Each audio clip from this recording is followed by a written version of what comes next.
ಎಲ್ಲರಿಗೂ ನಮಸ್ಕಾರ. Welcome back to my channel. ಎಲ್ಲರೂ ಹೇಗಿದ್ದೀರಾ? ಎಲ್ಲರೂ ಚೆನ್ನಾಗಿದ್ದೀರಾ ಅಂದ್ಕೊಂಡಿದ್ದೀನಿ. ಇವತ್ತು 5:30ಇಂದನೇ ವ್ಲಾಗ್ ಸ್ಟಾರ್ಟ್ ಮಾಡ್ತಾಯಿದ್ದೀನಿ. ಮಂಗಳವಾರ ಬ್ಲಾಗ್ ಇದು.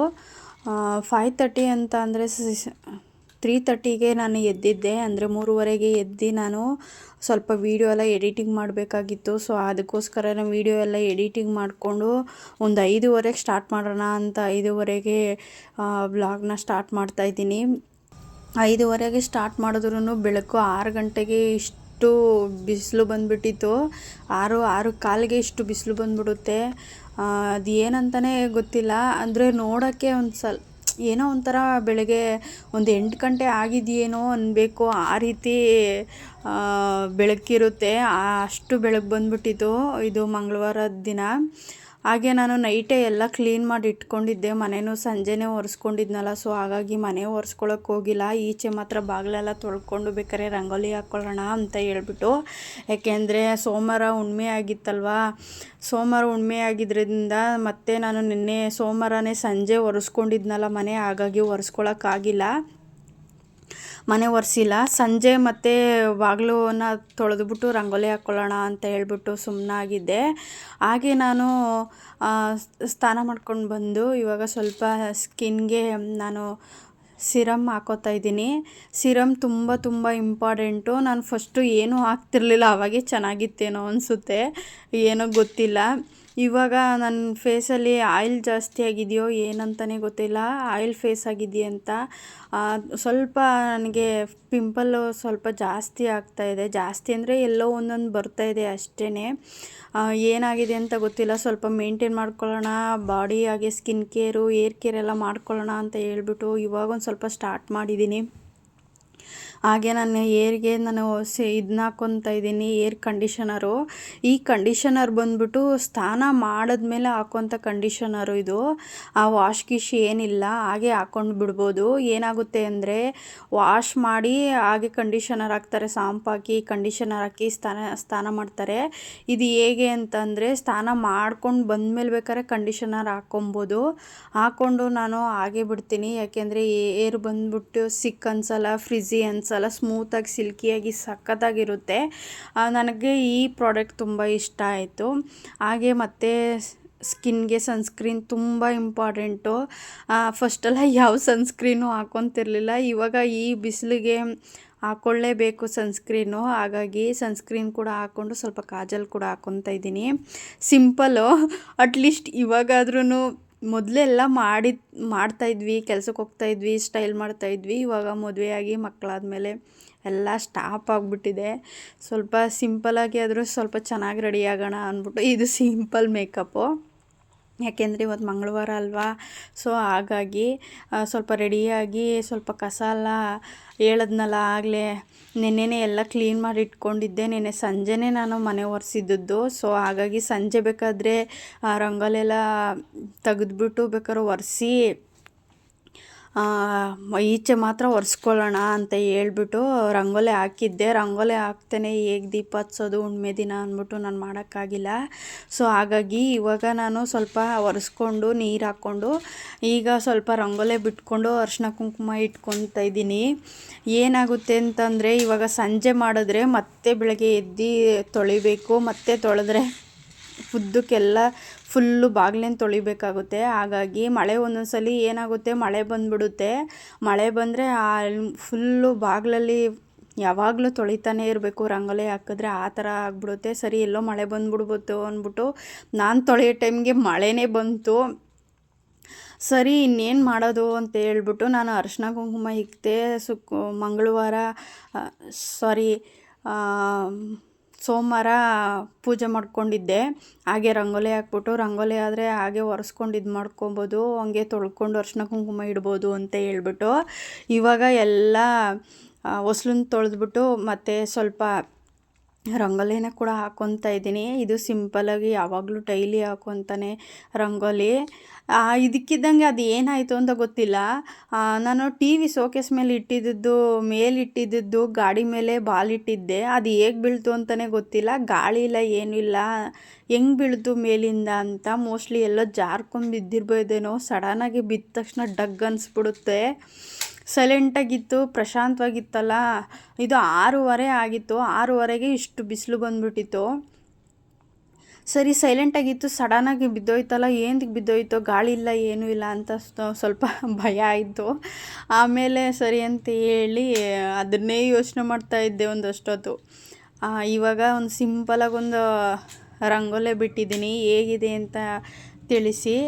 ಈ ಸಿಂಪಲ್ ರಂಗೋಲಿ ಯಾಕೆ ಅಂದರೆ ಮಕ್ಕಳಿರೋ ಮನೇಲಿ ಇಷ್ಟು ಚಿಕ್ಕದಾಗಿರೋದೇ ಹಾಕಬೇಕು. ಇಲ್ಲಾಂದರೆ ಏನು ಮಾಡ್ತಾರೆ ಅಂತಂದರೆ ಓಡಾಡ್ತಿರ್ತಾರೆ, ಬಾಗಿಲು ಈಚೆ ಹೊರಗಡೆ ಈಚೆ ಅಂತ ಓಡಾಡ್ತಾನೆ ಇರ್ತಾರೆ. ಮೇನ್ ಡೋರ್ಗೆ ನಾವು ಈ ಥರ ರಂಗೋಲಿ ದೊಡ್ಡದು ಹಾಕ್ಬಿಟ್ರೆ ಏನಾಗೋಗುತ್ತೆ, ನೋಡೋಕ್ಕೂ ಚೆನ್ನಾಗಿ ಕಾಣಿಸಲ್ಲ. ಎಷ್ಟೊತ್ತಿಗೆ ಒರೆಸ್ಬಿಡ್ತೀವೋ ಗುಡಿಸ್ಬಿಡ್ತೀವೋ ಅಂತ ಅನಿಸ್ಬಿಡುತ್ತೆ, ಆ ಥರ ಅನಿಸ್ಬಿಡುತ್ತೆ. ಅದಕ್ಕೋಸ್ಕರನೇ ನಾನು ಸಿಂಪಲಾಗಿ ಒಂದು ಚಿಕ್ಕದಾಗೇ ಹಾಕ್ತೀನಿ ರಂಗೋಲಿನ. ಅಟ್ಲೀಸ್ಟ್ ಒಂದು ಸ್ವಲ್ಪ ಚಿಕ್ಕದಾರ ಹಾಕಿದ್ರೂ ಓಡಾಡೋಕ್ಕೂ ಸ್ವಲ್ಪ ಫ್ರೀ ಅನಿಸುತ್ತೆ. ಅದಕ್ಕೋಸ್ಕರನೇ ನಾನು ಗಿಡನ ನನ್ನ ಲೆಫ್ಟ್ ಸೈಡ್ ಇಟ್ಟಿದ್ದೆ, ನನ್ನ ಬಾಗಿಲು ಲೆಫ್ಟ್ ಸೈಡಲ್ಲಿ ಇಟ್ಟಿದ್ದೆ ನನ್ನ ತುಳಸಿ ಗಿಡನ. ಇವಾಗ ಬಂದ್ಬಿಟ್ಟು ರೈಟ್ ಸೈಡು, ನಾವು ಬಾಗಿಲು ಒಳಗಡೆ ಹೋಗ್ಬೇಕಾದ್ರೆ ರೈಟ್ ಸೈಡ್ ಇಟ್ಕೊಂಡಿದ್ದೀನಿ. ಅದಕ್ಕೋಸ್ಕರನೇ, ಯಾಕೆಂದರೆ ಓಡಾಡೋಕ್ಕೆ ಹಿಂಸೆ ಆಗುತ್ತೆ. ನನ್ನ ಮಗ ಏನು ಮಾಡ್ತಾನೆ, ಹೋಗಿ ಹೋಗಿ ಕೈ ಅಲ್ಲಾಡಿಸ್ತಾನೇ ಇರ್ತಾನೆ ತುಳಸಿ ಗಿಡಕ್ಕೆ. ಆ ತುಳಸಿ ಗಿಡಕ್ಕೆ ಅಲ್ಲಾಡಿಸ್ತಾ ಏನಾಗುತ್ತೆ ಗೊತ್ತಾ, ಅದು ಹಾಗೆ ಅದು ಏನಾಗುತ್ತೆ ಅಂತಂದರೆ ಗಿಡಗಳು ಅದಕ್ಕೆ ಆದ ಒಂದು ಸೂಕ್ಷ್ಮತೆ ಅಂತ ಇರುತ್ತೆ. ತುಳಸಿ ಗಿಡಕ್ಕೂ ಹಾಗೇನೆ ಅಲ್ವಾ. ಸ್ನಾನ ಮಾಡ್ದೇ ತುಳಸಿ ಗಿಡನ ಮುಟ್ಬಾರ್ದು ಅಂತಾರೆ. ಸಂಜೆ ಟೈಮಲ್ಲಿ ದೀಪ ಹತ್ತಿಸ್ಬೇಕು ಅಂತಾರೆ.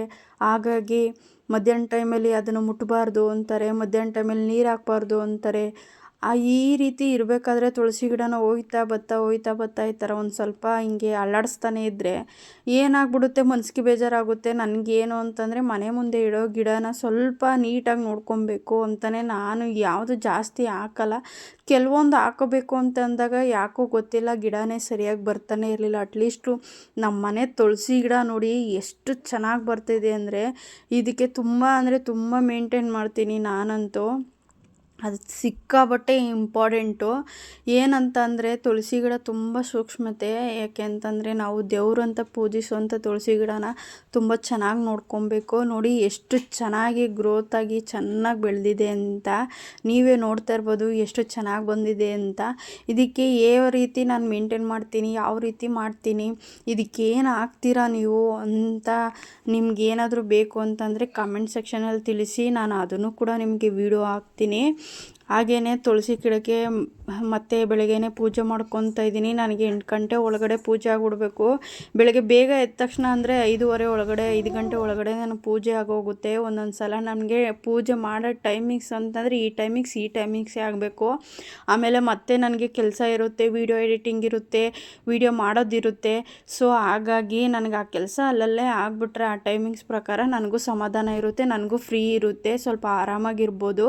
ಬೇಗ ಎಡಿಟಿಂಗ್ ಮಾಡಿ ಎಲ್ಲ ಕೆಲಸನೂ ಮುಗಿಸ್ಕೊಂಬಿಟ್ರೆ ನಮಗೂ ಖುಷಿ ಆಗುತ್ತೆ. ನಾನು ಪೂಜೆ ಮಾಡಬೇಕಾದ್ರೆ ಮರೆತ್ಕೊಂಡು ಕೈಗೆ ಬಳೆ ಹಾಕಿಲ್ಲ, ಅದನ್ನು ಕೂಡ ಕಮೆಂಟಲ್ಲಿ ತಿಳಿಸ್ಬೇಡಿ. ಕೈಗೆ ಬಳೆ ಹಾಕಿಲ್ಲ, ಫಸ್ಟು ಬಳೆ ಹಾಕಿ ಅಂತ ಹೇಳ್ಬಿಟ್ಟು ಮರೆತ್ಕೊಂಡ್ಬಿಟ್ಟಿದ್ದೆ. ಆಮೇಲೆ ನೆಕ್ಸ್ಟು ಹೋಗಿ ಪೂಜೆ ಮಾಡಾದ್ಮೇಲೆ ಹೋಗಿ ಬಳೆ ಹಾಕ್ಕೊಂಡೆ. ಯಾಕೆಂದರೆ ಪೂಜೆ ಮಾಡೋ ಟೈಮಲ್ಲಿ ಎದ್ದೊಳ್ಬಾರ್ದಲ್ವ. ಸೊ ಹಾಗಾಗಿ ಇವಾಗ ತುಳಸಿ ಗಿಡಕ್ಕೆ ವಸ್ತುಗೆಲ್ಲ ಪೂಜೆ ಮಾಡಿಕೊಂಡೆ. ಇದು ನನಗೆ ಸಿಂಪಲ್ ಪೂಜೆ ಅಷ್ಟೇ. ನಾನು ಪೂಜೆ ಮಾಡ್ತಿದ್ರೆ ಹೇಗೆ ಮಾಡ್ತಿದ್ದೆ ಅಂತಂದರೆ ಮೊದಲು ಸೂಪರಾಗಿ ಮಾಡ್ತಾಯಿದ್ದೆ. ಇವಾಗ ಸ್ವಲ್ಪ ಕಷ್ಟ ಅನಿಸ್ತಿದೆ ಅಷ್ಟೇ. ಕಷ್ಟ ಅಂತಲ್ಲ, ಟೈಮ್ ಸಿಗ್ತಾಯಿಲ್ಲ ಅಷ್ಟೇ. ಅಂದರೆ ಆವಾಗ ಮಗು ಚಿಕ್ಕದಿತ್ತು, ಸೊ ಮಾಡ್ಕೊತಿದ್ದೆ. ಇವಾಗ ಅವನು ನೋಡ್ಕೊಬೇಕು, ಮನೆ ಕೆಲಸನೂ ನೋಡ್ಕೊಬೇಕು, ನಮ್ಮನ್ನು ನಾವು ನೋಡ್ಕೊಬೇಕು, ಮತ್ತು ಎಲ್ಲ ಇರ್ತವೆ. ಸೊ ಇದಕ್ಕೋಸ್ಕರ ನನ್ನ ಕೈಲಿ ಟೈಮ್ ಸಿಗ್ತಾಯಿಲ್ಲ ಅಷ್ಟೇ.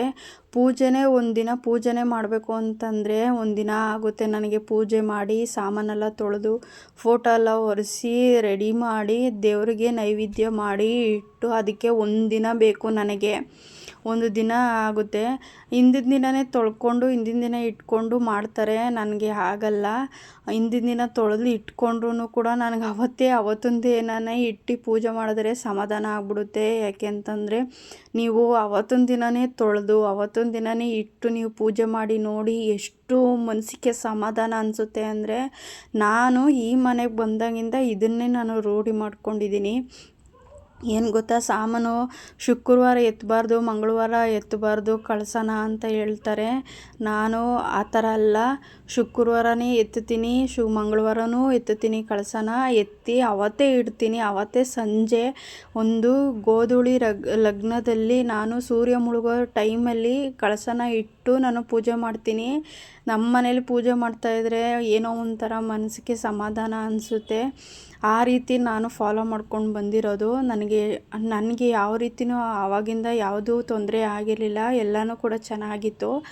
ಸೊ ಇವಾಗ ಈ ನಡುವೆ ಸ್ವಲ್ಪ ಟೈಮ್ ಸಿಗ್ತಾಯಿಲ್ಲ, ಏನೋ ಒಂದು ಸ್ವಲ್ಪ ಮನಸ್ಸಿಗೆ ಗೊಂದಲ ಮತ್ತು ಮನಸ್ಸಿಗೆ ಸಮಾಧಾನ ಇಲ್ಲ.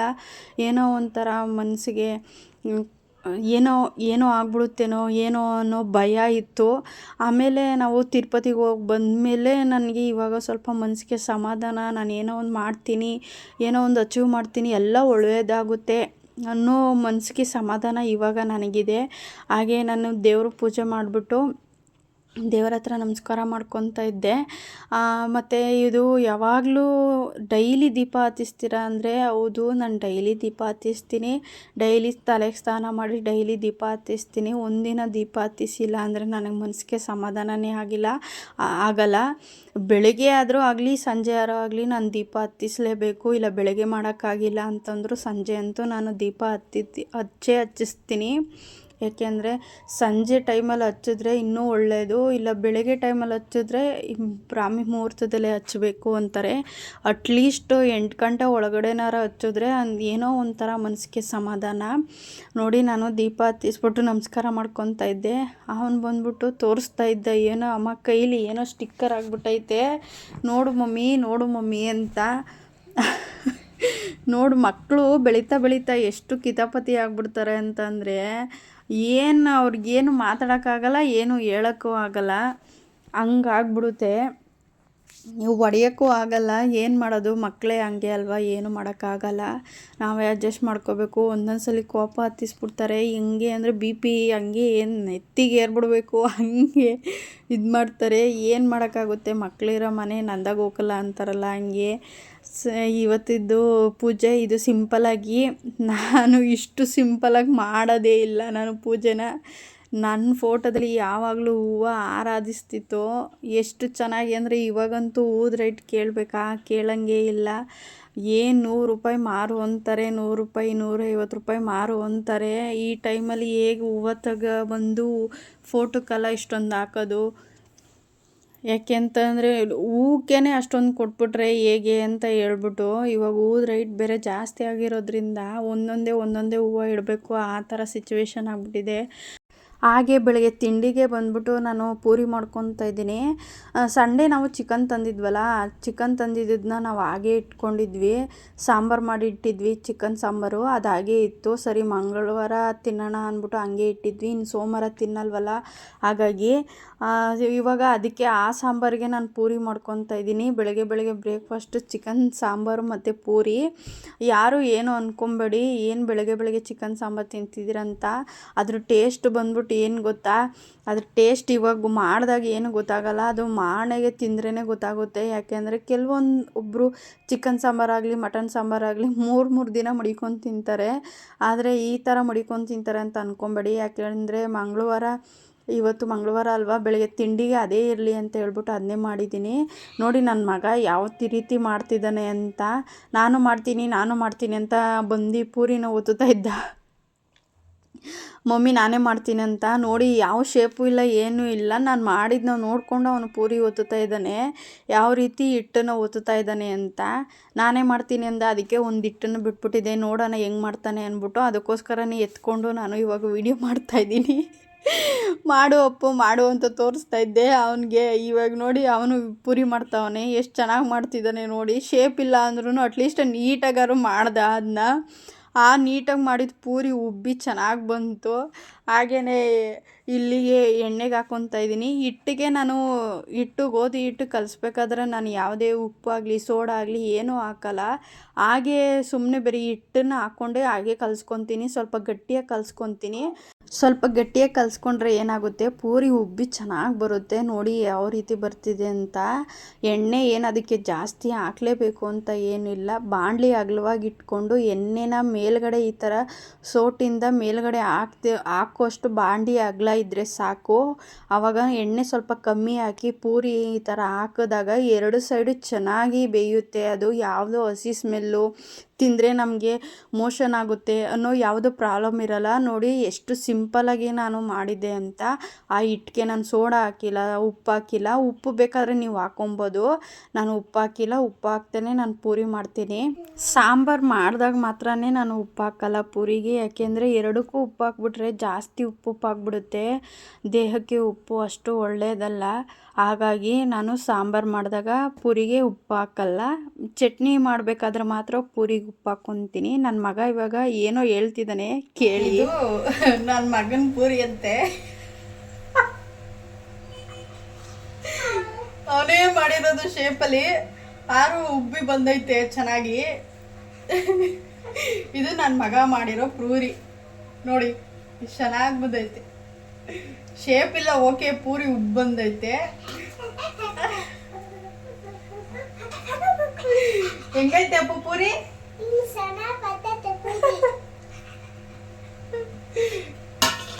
ನೋಡಿದ್ರಲ್ಲ ನನ್ನ ಮಗ ಯಾವ ಥರ ಮಾತಾಡ್ತಾ ಇದ್ದ ಅಂತ. ಮಕ್ಕಳೇ ಚೆಂದ ಅಲ್ವಾ, ಹೆಣ್ಮಕ್ಳೇ ಬೇಕು ಅಂತ ಏನೂ ಇಲ್ಲ. ಈ ರೀತಿ ಮಕ್ಕಳಿಗೆ ನಾವು ಒಂದೊಂದನ್ನೇ ಕಲಿಸ್ಕೊಟ್ರೆ ನಾವಿಲ್ಲದೆ ಇದ್ದಾಗೂ ಮಾಡ್ಕೊಳ್ಳೋಕ್ಕೆ ಟ್ರೈ ಮಾಡ್ತಾರೆ. ನೋಡಿ ನನ್ನ ಮಗ ಏನು ಹೇಳ್ತಾನೆ ಅಂತ. ನೀನು ಮಾಡಿದ್ದಾ? ಓ ಸಖತ್ತಾಗೈತಾ? ಹ್ಞೂ ಸೂಪರು.